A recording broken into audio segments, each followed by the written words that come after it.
Tā kā mēs esam pliki, mēs nekāpsim ārā. Ar mammu nolēmām līdz 5 strādāt tikai. 5 pēdējais jābrauc ārā un tur skats punkts. Bet mēs ar mammu braucam uz riņķi, braucam apakaļ. Tur pastaigājās, tur ir augšā skatu punktu, pašā augšā 1,70 m. Reka riteņiem trāsa rakstīts, viss. Cilvēki kaifo.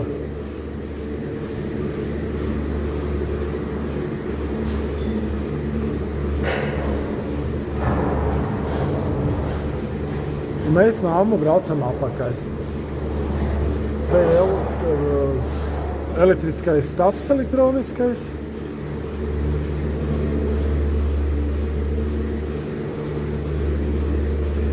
Un te mamma kaifo, viņai ļoti patīk.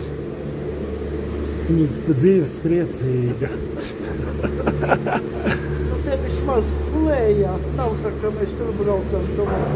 Tagad braukšu, skatīšos uz augšu, uz leju. Te vismaz lāzens, jā? Nu jā. Mamma teica, te vismaz lāzens. Un atsaistais ir. Jā, te ir lāzens.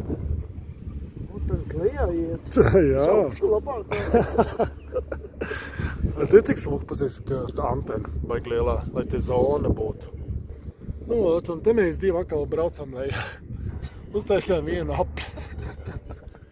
Vismaz neiztērējām naudu. Pareizi izdarījām. Jā, nav ko. Jā. Smuks skats uz leju. Pabijām pa mākoņiem pietiek. Jā, mākoņos pabijām. Tas nozīmē, durvis bija aizslēgts mums mākoņos. Mums vēl jāpadzīvo te pa zemi.